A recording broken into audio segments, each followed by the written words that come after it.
우리나라 조선시대의 마지막 임금님, 물론 순종 임금이 있지만은 그때는 또 황제라고 말하죠. 그래서 고종 임금님이 이때 그 11명의 보빙사가 미국에 파견이 됩니다. 이 보빙사라고 하는 것은 그 나라와 이제 조약을 맺고 나서 감사하다고 사절단을 보낸 것이거든요.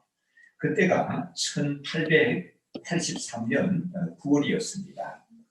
단장으로는 우리 민비의 집안인 민영익이라고 하는 굉장한 정치 실권자가 있었고요.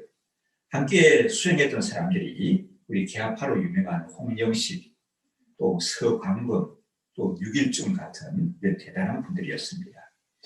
샌프란시스코까지 배를 타고 가서 샌프란시스코에서 이제 기차를 타고 시카고를 걸쳐서 워싱턴으로 가는데 얼마나 걸릴까요, 날짜? 요즘 같아도 워낙 넓은 대륙이니까 오래 걸리죠. 근데 그 요즘 같이 뭐 KTX나 SRT 같은 고속열차가 없지 않습니까? 그러니까 뭐 10일 날짜가 걸립니다. 그렇게 가는데 그 기차 안에서 이제 존 프랭클린 가우치라는 목사님을 만나게 됩니다. 이들의 만남과 그 존 가우치 목사님과의 만남이 우리나라 조선의 역사를 바꾸어 놓았습니다. 이 가우치 목사님은 이 사람들을 보니까 어떻습니까? 우리 사절단이 표가 납니까? 머리에는 뭘 썼죠? 갓을 쓰고 옷은 두루마기를 입고 그때 당시에 미국 사람들도 이렇게 단발머리에 양복을 입고 있잖아요. 이때 갓을 쓴 사람들 또 그다음에 피부 삐가지고 자기들하고 다르고 그때는 뭐 요즘에 한국 사람들은 참 죄송합니다만 색깔이 좋아요. 그때는 어땠겠습니까? 눈하다시피 아니고 뭐 금다시피 했지 않았겠어요? 그런 사람들이 또 두루마기를 입고 이렇게 오니까 사람들이 뭐 원숭이의 동물원의 원숭이 구경하듯이 보지 않았겠습니까? 그때 가우치 목사님은 깊은 이분들에게 관심을 가졌습니다. 그리고 이제 대화를 하는 가운데 조선이라고 하는 미천도 종족이 있다는 것을 알게 돼요. 물론 그 전에 이때가 언제라고 했습니까? 1883년 9월이거든요. 그전 한 해 전에 1882년에 미국과 우리나라가 수호 통상 조약이 맺어집니다. 그 세계 역사에 나오죠. 조미 수호 통상 조약이 체결됩니다. 거기에 대한 감사 사절로 이분들이 이런 해 가게 됐던 거거든요. 그래서 가우치 목사님은 조선 선교에 깊은 관심을 가지는데 관심을 넘어서 관심이 지나면 뭐가 되죠? 소명이 돼요. 소명을 갖게 되어집니다. 그래서 일본에 파송되었던 맥클레이 선교사님에게 질문을 보냅니다. 이 은둔의 나라, 아직도 미전도 종족으로 남아있는 조선이라는 나라가 일본 옆에 가까이 있는데 그 나라에 복음을 전할 수 있는 이 여부를 좀 가능성을 타진해 봐라. 그렇게 말합니다. 그래서 본국에서 이런 불령을 받았기 때문에 불령이라는 뭐 공무원사에 쓰는 거지만 선교사님 이런 부탁을 받았기 때문에 조선 사람을 수송을 하다가 누구를 만나는 거 하면은 김옥균이라고 하는 사람이 있지 않습니까? 갑신적인 얘기했지만 일본에 가 있었거든요. 이 사람을 만나게 돼요. 그래서 이 김옥균 씨의 추선으로 우리나라로 옵니다. 맥클레이 선교사가. 그때 조선에 와서 고종 임금님을 아련을 하게 됐죠. 그래서 이제 허락을 받는데 뭘 허락을 받는가 하면은 학교를 지어서 유경 사업을 할 수 있다는 거예요. 영어를 가르칠 수 있다는 거예요. 그 다음에 또 이제 병원을 지어서 어려운 사람들에게 의료 사업을 할 수 있다고, 사역을 할 수 있다고 하는 것을 윤허를 받게 됩니다. 그래가지고 이런 일이 있게 되고 나서 어떤 일이 일어나는가 하면은 우리나라의 유명한 연도죠. 1885년 4월 5일. 그날이 무슨 날이었습니까? 부활절 날이죠. 그때 제물포항에 누가 오게 됩니까? 언더우드 선교사, 아벤젤러 선교사가 오게 됩니다. 오랫동안 어둠 속에 쌓여있던 이 조선의 미전도 종족이었던 조선 땅에 이들이 발을 딛게 되었습니다. 가우치 선교사는 이 복음을 전하는데 뛰어난 열정을 가지고 또 소명을 가진 것뿐만 아니라 이 사람은 상당한 부자였습니다. 그런데 그 많은 재물을 미국의 그 유명한 학교를 건립해서 운영하는 데 쓰기도 했고요. 수많은 선교사를 돕는 데 사용했습니다. 그래서 이 가우치 선교사가 지갑을 열어서 감리교 목사님이었거든요. 그래서 감리교 선교사 누굽니까? 언더우드 아벤젤러 중에 아벤젤러 선교사님에게 큰 기금을 전해주는 겁니다. 그 돈이 그때 당시에 서울 장안에 사대문 안에 큰 기와집을 수십 채 살 수 있는 그런 금액이었다고 합니다. 여러분, 오늘날 한 사람은 어느 정도 될까요? 그 서울 사대문 안에 있는 큰 집을 살려고 하면 돈이 어느 정도 들죠? 그러니까 이제 그런 집을 상당히 살 수 있는 액수니까 큰 돈이었겠죠.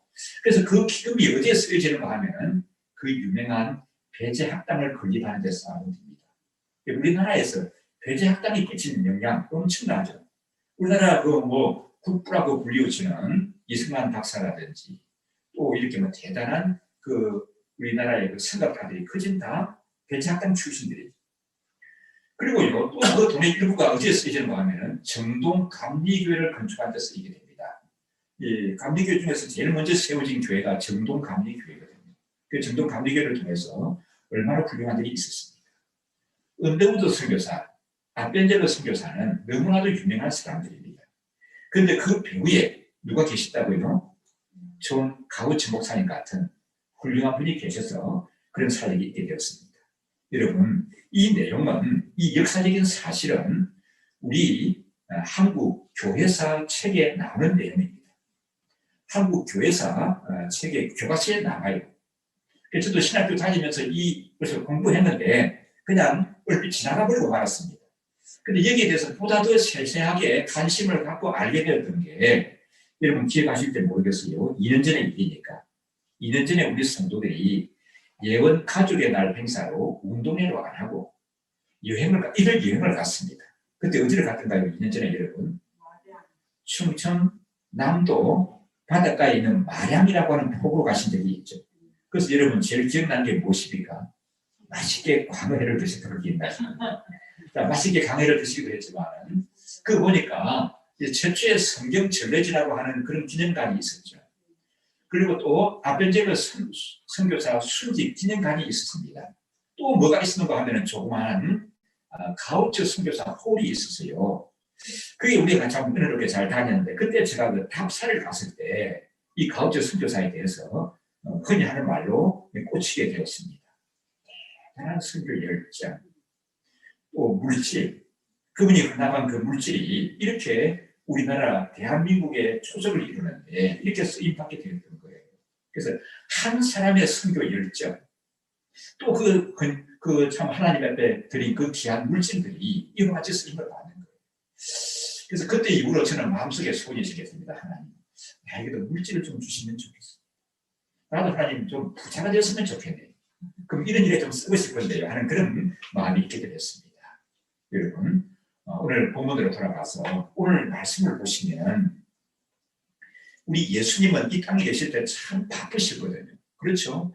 예수님이 한가해서 앉아서 바둑 두고 잠기 들 수 있는 그런 여유 있는 분이 아니셨습니다. 무척 바쁘셨습니다. 그런데 바쁘시는데 오늘 말씀을 보면 두 가지 사역으로 참 바쁘시다는 것을 알 수가 있습니다. 여러분께서도 참 바쁘시죠? 코로나19 시대라서 시간이 너무 남아 돌아간다, 그런 분은 안 계시죠? 코로나19라서 밖에 못 나가셔도 집에 계셔도 바쁘죠, 여러분. 시간이 어떻게 금방 그렇게 지나가 버는지 모릅니다. 근데 여러분, 무슨 일로 그렇게 바쁘시나요? 이번 한 주간도, 지난 한 주간도 여러분 바쁘게 지내시는데 어떤 일로, 무슨 일을 하는 걸로 그렇게 바쁘셨는지 보고 싶습니다.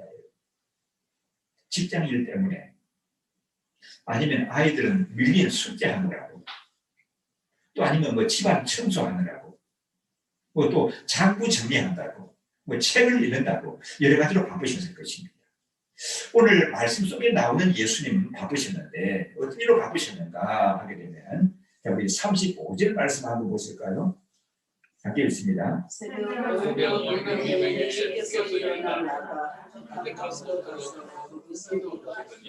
예, 새벽에 문동이 트오기 전에 예수님이 일어나서 어디로 가셨다고요? 한적한 곳으로, 기도하기에 좋은 곳으로 찾아가셔서 뭘 하셨다고 합니까? 기도하셨다. 이게 뭐 하시는 예수님? 기도하시는 예수님의 모습을 볼 수 있습니다. 기도하시는 예수님의 모습을 이 부분만 볼 수 있는 것이 아니죠. 예수님은 항상 기도하는데 무척 바쁘셨던 분이십니다. 그리고 또 한 가지 알 수 있는 것이 38절입니다. 38절 함께 읽어보실까요? 이럴 시대 우리가 하나님 가까운 마음으로 내가 이를 위하여 예, 전도하시는 예수. 자, 우리가 다른 말대로 가자. 뭐 하러 가시는 거예요? 전도하라. 내가 이를 위해서 왔다. 이 복음을 전하기 위해서 왔다. 그렇게 말씀하시죠. 전도하시는 예수님의 모습을 볼 수 있습니다. 예수님께서는 우리에게 너희는 이렇게 하라 말씀하시고 또 명령하셨습니다. 그런데 말씀하시고 명령하시는 것뿐만 아니라 이렇게 또 살아야 된다고 하는 것을 몸소 행해 보여주시는 좋은 모범을 보이시는 분이십니다. 가르치시고 전도하시고 기도하시고 또 연약한 사람들을 치유하시는 그런 예수님이시죠. 그래서 이 예수님의 발자취를 따르는 사람들도 예수님의 이런 모습을 담기를 원하셔야 합니다. 어떤 일에 바쁜 모습이 되어야 된다고요? 기도하는데, 우리 또 복음을 전하는데 이렇게 바쁘셔야 하는 겁니다. 그래서 여러분, 뭐 때문에 그렇게 바빠요? 먹고 살기 얼마나 바쁜지 몰라요. 여러분, 그렇게 인생을 계속 살면 참 허무해집니다. 내가 왜 사나? 하고 허무함에 들어오는 거예요. 그래서 바쁜 것이, 물론 우리 주어진 사명을 잘 감당해야 되죠. 직장에서, 일터에서도, 공부하는 현장에서도, 가정에서도 최선을 다해서 일하셔야 되지만은 참 이렇게 복음을 전하는데 또 예수님처럼 기도하시는데 많은 시간을 할애하고 또 에너지를 좀 쏟으시는 사람들이 계셔야 할 줄 믿습니다. 오늘 말씀해 보니까 거기서도 전도하리니 내가 이 일을 위하여 왔노라 이렇게 말씀하시죠. 이 말씀 중심으로 우리에게 주시는 은혜들을 함께 나누기를 원합니다. 이 예수님께서는 오늘 이 말씀에서만 전도해야 된다. 또 영혼분에 힘써야 된다. 그렇게 말씀하신 것이 아니에요. 예수님의 그 사역을 보시게 되면 여러 부분에서 전도하셨고 또 전도해야 된다고 하는 것을 말씀하신 것을 볼 수가 있어요. 우리 그 예들을 한번 잠시만 찾아보면요. 마가복음 1장 15절을 한번 보십시다. 자, 우리 PPT를 되게 있는 것도 보실 수 있습니다. 같이 한번 읽으시면요. 때가 찼고 하나님 나라가 가까웠으니 회개하고 복음을 믿으라 하시더라. 때가 찼고 하나님 나라가 가까웠으니 뭐라고 했습니까? 회개하고 복음을 믿으라. 이게 뭐예요? 두 글자로 얘기하면 뭐예요 이게? 이게 전도죠. 맞습니까? 또 마가복음 3장 14절 15절을 함께 보십니다. 함께 읽습니다. 열두를 세우셨으니 이는 자기와 함께 있게 하시고 또 눈에서 전도도 하며 귀신을 내어쫓는 권세를 있게 하려 하십니다. 12제자를 부르셔서 그들에게 권세를 주셨는데 병든 자를 치유하고 귀신을 쫓아내는 그런 큰 권능도 주셨습니다. 그런데 뭘 하기 위해서 그런 걸 주신 거죠? 전도하기 위해서 이렇게 주신다. 그렇게 말씀하고 있습니다. 또 마태복음에 가서 24장 14절 말씀 함께 한번 보실까요? 이 천국복음이 모든 민족의 그리스도가 되게 하여 온 세상에 전파되리니 그러니까 이 천국 복음이 모든 민족에게 전거되어야 된다. 전해져야 된다. 그렇게 말씀하시죠. 그리고 우리가 잘 아는 말씀, 예수님이 마지막으로 유언처럼 우리에게 강하게 당부하시고 남기신 말씀, 마태복음 28장 19절 20절 말씀. 자, 암송하실 분은 암송하시고 또 그렇지 않은 분은 우리 PPT를 보시면서 함께 한번 읽으십시다. 그러므로 너희는 가서 모든 족속으로 제자를 삼아 아버지와 아들과 성령의 이름으로 세례를 주어 내가 너희에게 분부한 모든 것을 가르쳐 지키게 하라. 볼지어다 내가 세상 끝날까지 너희와 항상 함께 있으리라 하십니다. 세상 끝날까지 너희와 항상 함께 있을 것이다. 어떤 데 함께 계신다고요? 세상 끝날까지 항상 계신다고 했는데 뭐 하는 현장에 항상 함께 하신다는 겁니까? 복음을 전하는 현장. 주의 복음이 전해지는 그 현장은 어느 곳이든지 간에 어느 때든지 간에 어떤 사람들과 함께 하든지 간에 내가 항상 그들과 함께 할 것이다. 그렇게 약속하셨습니다. 이것이 여러분 교회에 주신 중요한 사명입니다. 그래서 교회는 이 사명을 잘 감당하는 교회가 되어야 하는 거예요. 그래서 교회의 중요한 일은 예배당을 크게 짓고 교실을 확장하고 많은 사업을 하는 것도 필요하겠지만 그보다도 중요한 것이 있습니다. 그게 뭐라고요, 여러분요? 이 복음을 전하는 일, 영혼 구원하는 데 힘쓰는 교회가 되어야 하는 거예요. 그래서 이 복음을 전하는 데 힘쓰는 교회가 교회의 본질적인 사명을 감당하는 것입니다. 여러분, 교회다운 교회. 오늘날 교회가 참 많은 욕을 먹고 있고, 그래서 그걸 뭐 오해해서 사람들이 몰랐으냐 그런 것들이 많이 있죠. 그런데 우리 실상을 보게 되면 교회가 교회의 이 본질적인 사명을 감당하는 데 소홀하기 때문에 욕을 먹기도 하고 어려움을 겪는 경우가 참 많이 있습니다. 그래서 교회가 본질적인 사명이 어떤 거라고요, 여러분요? 이 교세를 크게 확장하는 그게 아니라 복음을 전하는 데 힘써야 하는 거예요. 영혼 구원하는 데 전도하는 데 힘쓰는 그런 교회가 되어야 됩니다. 지난해 여러분 2020년 코로나19로 다 이렇게 이렇게 요란했던 그런 해죠. 많이 여러분 힘드셨죠. 사람들이 저보고 많이 얘기합니다. 참 힘드시죠. 그런 얘기합니다. 우리 성도들 가운데도 여러분들이 저보고 목사님 참 힘드시죠. 그런 얘기를 해요. 그래서 좀 힘들기도 했죠. 그러나 잘 지내왔습니다. 하나님. 그런데 그런 코로나19 가운데도 작년에 참 저는 감사한 것 가운데 하나가 여러 가지 감사한 것이 많이 있는데 우리가 약정된 선교 헌금, 약정된 선교비를 계속 지속해서 보낼 수 있었다는 것이 참 감사해요. 약정된 선교비 그렇게 많지 않지만 그것을 계속 보낼 수 있었다는 것이 참 감사합니다.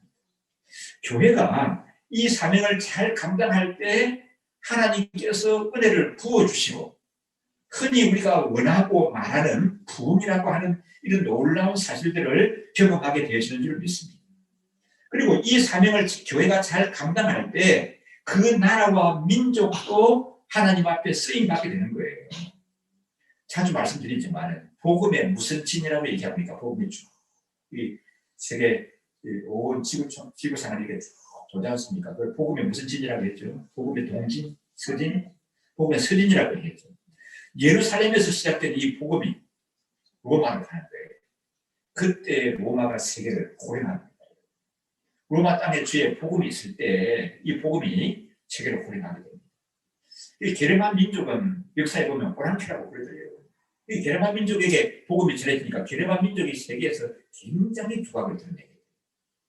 이 복음이 이제 대륙, 유럽 대륙 끝으로 가서 서쪽으로 가서 끝으로 가서 바다를 건너서 섬나라로 가게 됩니다. 그게 어느 나라입니까? 영국이죠.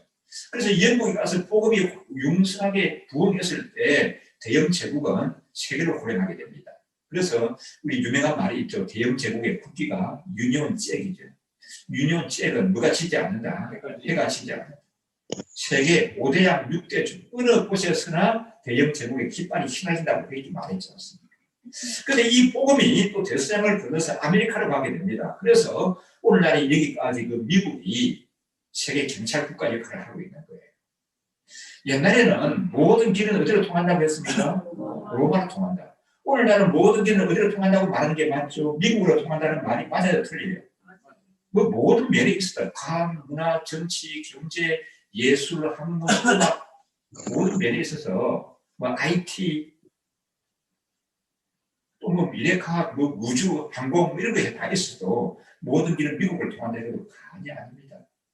그런데 그 복음이 태평양을 건너서 우리 한국이라는 땅으로 오게 되었습니다. 우리 한국은 5,000년 동안 어둠 속에 갇혀 있었고 가난에 찌물려 있었고 이렇게 온갖 미신과 작동산이 귀신들에 눌려있는 그런 나라였습니다. 그런데 이 나라에 정말 온 세상에 놀랄만한 그런 일이 일어나지 않습니까? 이 조그마한 나라가 세계 지금 온 세계에 막 이름을 떨치는 그런 나라로 막 이렇게 급부상하게 된 거 아닙니까? 5,000년 동안 가난해서 굶주리면서 벗어나지 못했습니다. 추위에서 벗어나지 못했습니다. 근데 여러분 보시면 지금 춥습니까? 기온이 올라가기도 했지만 지금 이제 지난주에는 수돗물이 안 나와서 난방을 잘 못했는데 난방을 제대로 하니까 여러분 얼마나 이게 소리도 안 나고 이거 가스도 이게 공기도 안 나쁘고 밑에 온돌이 난방이 돼가지고 얼마나 따뜻합니까 이게. 근데 이건 우리 교회만 그래요? 여러분 집에 가도 다 그렇지 않습니까? 그 전에 보세요. 우리가 춥게 살았는지. 그래서 한국 사람들이 크지 못하고 제발 작아들면 너무 춥게 뭉쳐서 살다거든요. 따뜻하고 배부르고 풍요로움을 누리고 사는데 이것이 어떻게 된 거예요? 이 땅에 주의 복음이 전해져서 어둠이 물러가게 되고 놀랍게도 참 이 교회들이 부흥하면서 우리가 선교해야 된다. 복음을 전해야 된다는 그런 열정을 가졌지 않습니까? 그래서 뭐 옛날에 미국이 감당했던 5대양 6대주의 영국이 감당했던 그런 사명들을 복음을 전하는 그런 사명들을 한국 교회가 감당하게 되었어요. 그래서 온 세계에 뭐 이 한국 선교사가 안 나간 곳이 없지 않습니까? 그러다 보니까 하나님께서 이 나라를 이렇게 크게 부흥을 시켜주신 줄 믿습니다. 아멘이십니까, 여러분? 우리 대한민국이 이렇게 된 비결, 이것밖에 여러분 설명할 필요 없어요. 2, 3년 전에 제가 태국을 우리 노구천 목사님들과 함께 청해 목사님과 간 적이 있습니다. 학교 방문에는 한 애들이 선생님들하고 한 7, 800명이 모여있습니다. 그 저보고 이제 복음 설교를 하라고 해서 얘기하는데 그런 얘기를 했습니다. 처음에 제가 이런 얘기를 시작했죠. 우리나라에 5, 60년 전에 전쟁이 났습니다. 뭐 가난하고 어려울 때 당시 태국에서 쌀을 보내주고 군대를 보내줘서 우리나라를 지키는데 참 이렇게 도와주셨습니다. 그 고마움을 제가 먼저 인사를 드리겠습니다. 그런 얘기를 했거든요. 제가 비만한 거 아니지 않습니까? 태국이라는 나라가 우리나라보다 훨씬 잘 살고 필리핀이라는 나라가 우리보다 훨씬 잘 사는 나라였습니다. 그런데 한국이 이렇게 대한민국이 융성하게 된 비결은 뭐냐 하게 되면 이 복음적인 측면에서 풀어야 설명이 되어져요. 복음적인 설명이 되어집니다. 그런데 요즘 와서는 참 걱정, 염려가 된 게 있어요. 선교비 지원이 많이 끊어졌다는 얘기를 많이 듣게 되어집니다. 여러분, 20년 전, 30년 전하고 지금하고 우리가 어느 때는 잘 살아요. 비교할 수 있이 잘 살죠. 여러분, 가계부를 보십시오. 여러분, 봉투를 한번 보십시오. 그때하고 지금하고 몇 배 차이가 나죠, 여러분. 지금이 많지 않습니까? 근데 20년, 30년 전, 불과 10년 전에만 해도 이 선교비가 모자란다 그런 얘기가 없었습니다. 근데 이 사람들이 이렇게 부유해졌는데 선교하는데 너무 인색해져 버리고 말았습니다. 이게 참 저는 염려스러워요. 그리고 핍박을 많이 받죠. 핍박을 받다가 보니까 선교사님들이 철수하신 분들이 있고 또 어떤 분들은 추방이 돼서 나온 분들이 있어요. 제가 아는 선교사님은 학교 선생님으로 계시다가 퇴직을 하고 어느 나라에 갔습니다. 그 많은 지원을 받아가지고 큰 농장, 몇십만 평의 농장을 운영을 했습니다. 그러니까 복음을 전하기 위한 거예요. 농업 기술을 가르쳐주고 우리나라 영농 기술을 가르쳐주고 그건 굉장히 그 동네뿐만 아니라 그 지역에서 굉장히 인기 있는 유명인이 되었습니다. 그 선교사님, 평신도 선교사님. 그래가지고 그분에게 참 많은 사람이 일자리도 창출하고 했거든요. 그럼 그 나라에서 그런 사람에게는 훈장을 줘도 아까운 것이 아니에요. 근데 비자를 정신해야 되는데 비자를 발급을 안 해주는 거예요. 이분은 못 가고 있는 겁니다. 참 그분이 노후에 은퇴하고 나서 막 하는 정성을 들여서 갖고 오는데 이 양반들이 핍박하는데 핍박하는 게 딱 비자를 발급 안 해주니까 그럼 누구게 됩니까? 그럼 투자한 거는 전부 다 그 나라 거에 되는 거죠. 그리고 이번은 다 들어가지 못하고. 뭐, 그래서 성교하지 못 가시는 분들도 있습니다. 그리고 또, 추방이 된 분들이 좀 많이 있고, 요즘은 복음을 전하다가요. 또 코로나19로 인해서 귀국하실 분들도 있고, 또 귀국할 수밖에 없는 그런 상황 가운데 있습니다. 그러다 보니까 이 선교사님들이 굉장히 위축이 되어 있어요. 활발하게 복음을 전하는 사람들이 위축이 되어 있고, 또 이 선교 사역이 이렇게 좀, 그 활발한 것이 좀 멈추어지고, 이 규모가 좀 줄어진 이런 상황 가운데 있습니다. 저는 이게 염려스러워요. 우리나라는, 우리 한국 교회는 복음에 막 이 활활 타오르는 열정을 가지고 복음이 전해질 그때가 한국 교회의 부흥기예요. 그게 이 나라의 부흥일 줄 믿습니다. 우리의 성도의 나라뿐만 아니라 교회뿐만 아니라 우리 성도에게 있어서도 개인적으로도 그렇습니다. 성도의 사명도 복음을 전하는 데 여러분 힘쓰셔야 합니다. 여러분 주위에 계신 분들, 여러분 가족도 계시고 사랑하는 친구도 계시고 이웃도 있습니다. 자주 만나는 직장 동료도 있습니다. 그런데 그분들이 만약에 오늘이라도 예수님이 재림하시게 되면은 예수님 만나시는데 부끄럽지 않은 분들이신가요? 기쁨으로 예수님의 얼굴을 대할 수 있는 분들입니까? 여러분 주위에 계신 가족이나 형제 자매들이나 친지들이나 여러분 또 사랑하는 친구들이나 이웃들이 오늘이라도 하나님의 그 영혼을 부르신다고 하게 되면 한순간도 머무르지 않고 떠나갈 수밖에 없는데 그분들이 천국에서 눈을 뜰 수 있는 분들이라는 말씀입니다. 어때요?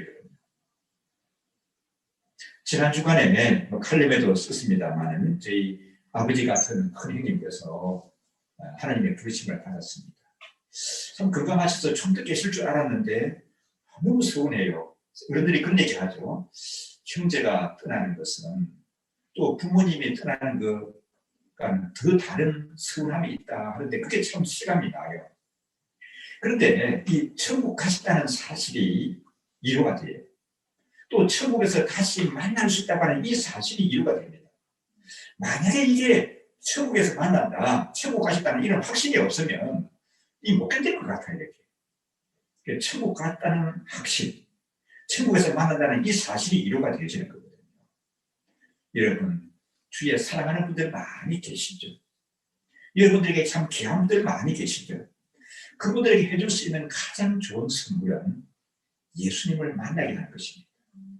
예수님을 전하게 하는 것입니다. 그래서 그분들이 예수님을 만나서 천국의 소망을 가지고 구원의 확신을 가지고 살게 하는 것이 가장 귀한 것이라는 사실을 놓치지 마셔야 할 줄 믿습니다. 그래서 복음을 전가하기 위해서 힘쓰는 교회에 하나님의 은혜를 주신다고 했죠. 복음을 전하기 위해서 힘쓰는 그런 교회들, 그런 주의 백성들이 있는 나라와 민족을 복주시고 그런 시대를 하나님이 들어서시고 은혜 베풀어 주시는 줄 믿습니다. 뿐만 아니라 복음을 전하기 위해서 애쓰는 그런 성도들에게 하나님이 은혜를 주십니다. 복음을 전하기 위해서 수고하는 그런 집안에 하나님이 복을 주시고요. 복음을 전하기 위해서 애쓰는 그런 일터에 복을 주시고 그런 사업체를 하나님이 나 몰라라 하지 않으시고 지키시고 들어쓰시고 은혜 가운데 붙잡아 주시는 줄 믿습니다. 제가 한때 참 그 목사님에게 설교를 배운다고 좀 따라다닌 그 목사님이 계십니다. 누구라고 하면 여러분 잘 아실 수 있는 참 유명한 분이에요. 북한도 여러 차례 다녀오신 분, 세계 선교도 크게 기여하신 분이신데 그분이 이런 얘기를 한번 하시더라고요. 나는 우리 성도들에게 한번 크게 감동을 받은 적이 한 번 있습니다. 그러면서 얘기하는 거예요. 이분이 미국에 가게 되면 그 로스앤젤레스에 그 LA라는 훌르 신학교라는 신학교가 있습니다. 이 훌르 신학교는 선교하기 유명하고 좀 유명한 신학교인데 한국 학생들이 그렇게 많아요. 한국 목사님들이 거기서 많이 공부를 했습니다.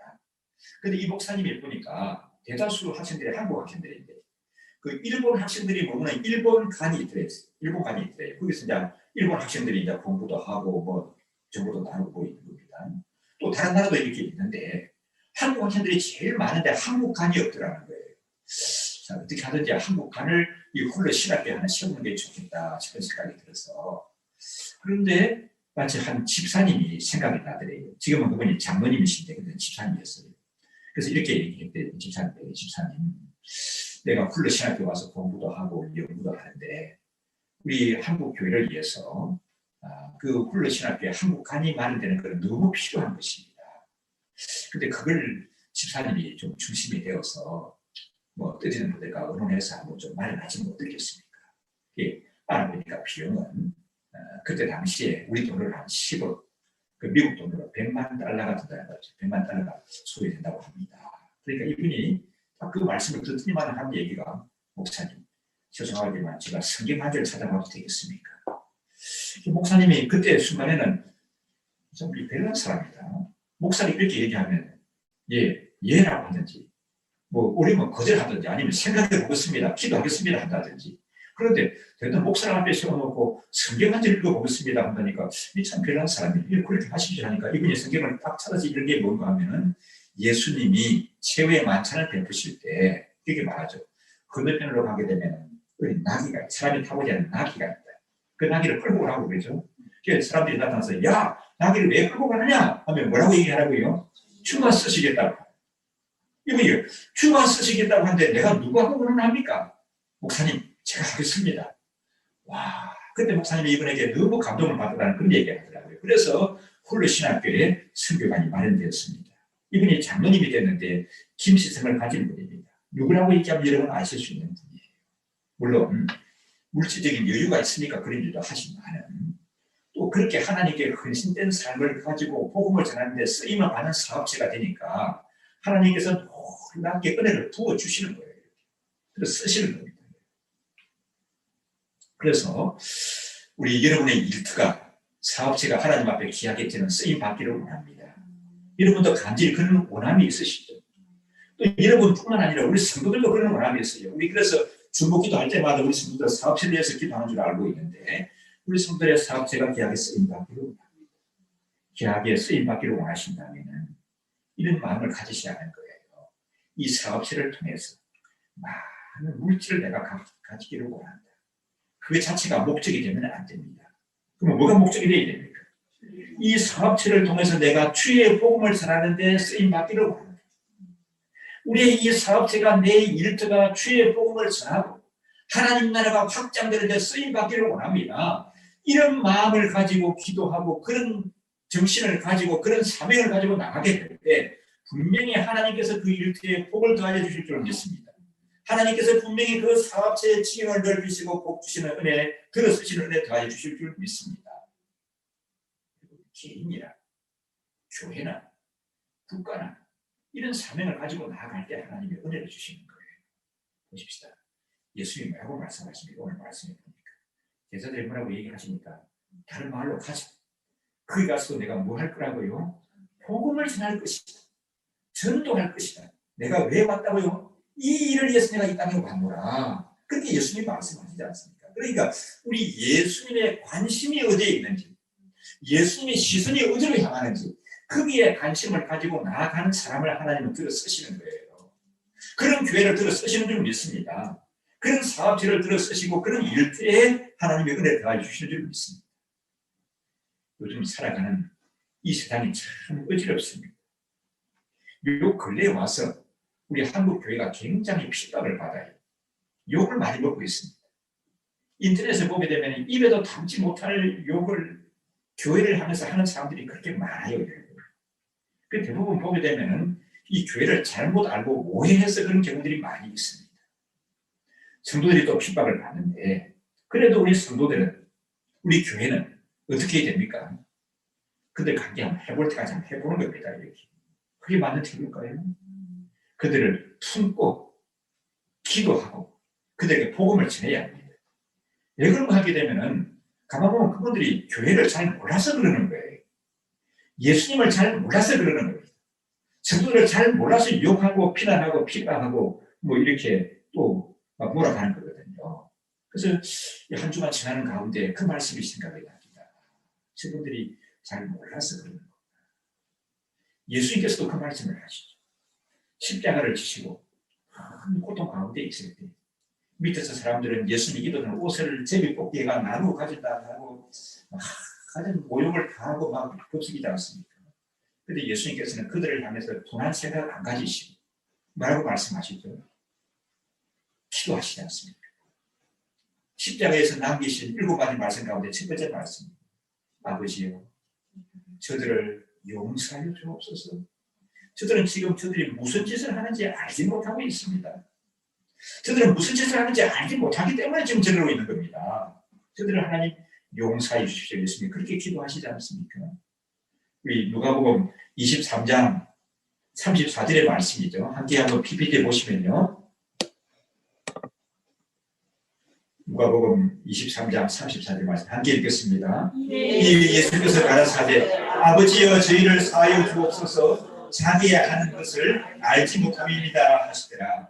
저희가 그의 옷을 나누어 제비뽑고 저들이 무슨 짓을 하는지 알지 못해서 그런다는 거죠. 그래서 하나님 아버지 저들을 용서하여 주옵소서. 그렇게 예수님 기도하신 것 같이 우리도 이 핍박하는 사람들을 가슴에 품고 위에서 기도하고 그들에게 복음을 전하는 그런 저희들이 되셔야 할 줄 믿습니다. 우리는 주의 복음을 전해야 합니다. 우리 가족들에게 전해야 하고요. 우리 친구들에게 전해야 하고요. 우리 이웃들에게 전해야 합니다. 자, 여러분이 제출하신 중보기도 제목을 놓고 기도하는데 참 지난 연말에 아주 크게 감사한 일이 있었습니다. 그거는 양가 부모님을 놓고 기도했거든요. 근데 시댁의 부모님, 예수 믿을 것 같지 않던 아버지 어머니가 예수님을 믿는 거예요. 교회 나온 거예요. 그리고 그 시어머니가 이 며느리한테 여러분 뭐 제가 여러분들에게 카톡 보내주는 거 있지 않습니까? 그거 보면 뭐 괜찮은 문구들이 있죠. 그런 카톡의 내용들을 막 보내준다는 거예요, 며느리한테. 이야, 참 양가 부모님을 위해서 기도했는데 금년은 내가 친정식 부모님에 대해서 집중적으로 기도한다는 거죠. 그래서 저도 놀라고요. 저도 기도했지만 이분들은 좀 오래 걸릴 수 있을지도 모르겠다 생각했는데 저는 예수 믿다 말이에요. 얼마나 귀합니까? 여러분 사랑하는 가족, 친구, 이웃들을 여러분께 복음을 전해야 합니다. 내가 잘 아는 분들에게 전해야 하고요. 내가 잘 알지 못하는 분들, 나하고 많이 다르고 생김새가 다르고 문화가 다른 사람들이 있다 하면 그 사람들에게도 내가 복음을 전해야 할 줄 믿습니다. 그래서 유명한 말이 있죠. 내가 직접 복음을 전하든지 그렇지 않으면 어떻게 하든지 보내든지 하라. 가든지 보내든지 하라. 내가 복음을 전하든지 그렇지 않으면 다른 사람이 복음을 전할 수 있도록 보내라는 거예요. 보낼 때는 그냥 잘 가서 하세요가 아니라 참 내 가슴을 품고 기도하고 기도로 지원을 하고 물질로 지원하는 그런 사람들이 되셔야 할 줄 믿습니다. 하나님께서 우리에게 시대가 어려우면 어려울수록 우리에게 더 많은 영적인 에너지를 공급해 주십니다.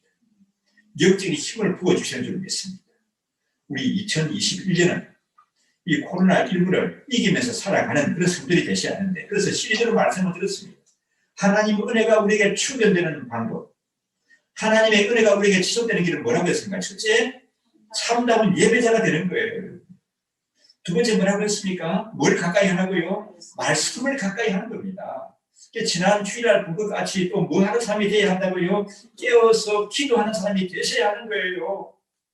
그런 사람들에게 주의 은혜가 지속적으로 공급이 되는 줄 믿습니다. 제가 그 장례 때문에 지방 내려갔다가 올라오는데 우리 정 목사님이 카톡을 보냈어요. 수도가 칼칼 나오는데 생수가 터진 것 같아요. 지금 일주일 동안 교회 수도가 안 나오는데 이게 얼마나 답답한지 몰라요. 물 못 쓰는 거, 화장실 못 쓰는 거 말하는 것도 뭐도 안 된다고. 난방도 안 돼요. 난방도 수도가 안 나오니까. 근데 이게 우리 얼어가지고 말입니다. 상수도가 얼어가지고 우리 두 군데나 들어오시다 보면 여러분 그 상가의 앞에 두 군데 땅 파인데 우리 그쪽에 파서 안 돼가지고 저쪽에 파다는 거예요. 6시간의 작업을 해가지고 그 땅을 파서 놓은 거예요. 그래가지고 수도가 나오니까 여러분 그 기분 아시겠습니까? 수도기를 탁 하니까 생수가 쏟아져 나온다는 거예요. 자, 우리가 참다운 예배자가 되고 이렇게 뭡니까? 말씀을 가까이 하고 기도하고 복음을 전하는 그런 삶이 되는 겁니다. 이 파이프라인을 통해서 하나님의 생수가 공급되는 거예요. 근데 그런 것이 잘 되지 않으면 수도 꼭지가 어떻게 잘 비틀어졌다든지 라인이 어떻게 막혔다든지 그래서 물이 안 오는 것 같은 그런 상황이 일어날 수가 있는 거예요. 그런데 이런 것들이 잘 되어지게 되면 이 수원지에서부터 상수도에서부터 물이 팍팍 잘 쏟아져 나오는 것이죠. 그런 은혜를 공급받고 살아가시기 바랍니다. 특별히 복음을 전하는 현장에는 예수님이 뭐라고 말씀하셨죠? 보라 내가 세상 끝날까지 너희와 항상 함께 있을 것이라는 약속하셨습니다. 여러분 가든지 보내든지 하는 그런 성도를 되셔야 할 줄 믿습니다.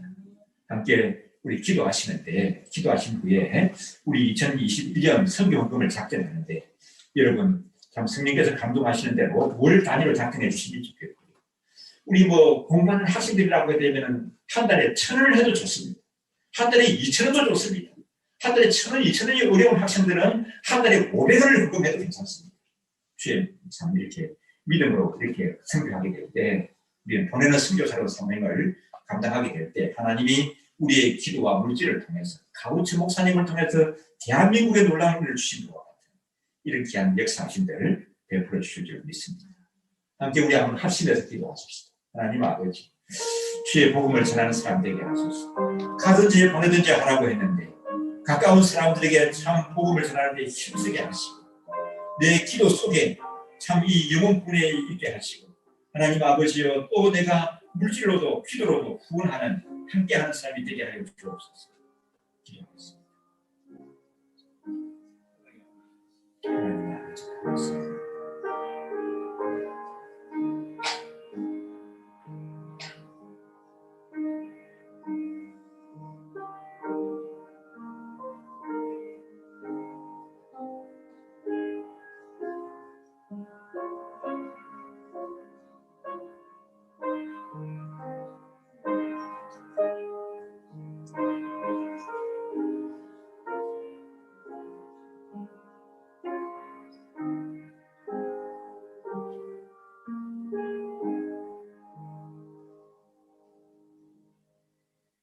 아버지 하나님 가든지 보내든지 하라는 유명한 말씀과 같이 늘 우리는 또 때를 얻든지 못 얻든지 주의 복음 전하는 데 힘쓰는 그런 저희들이 되게 하여 주옵소서.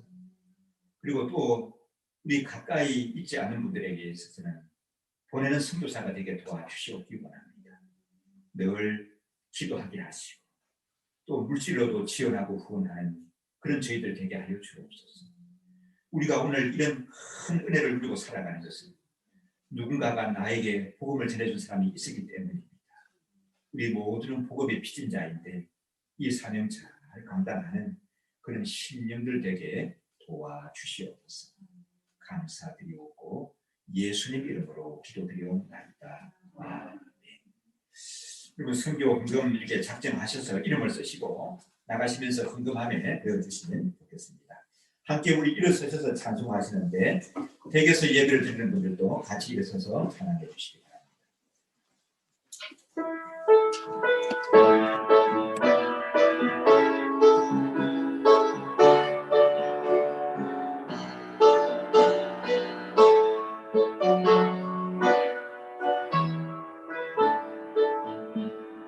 주 하나님 독생자 예수 관리하여 오시었네.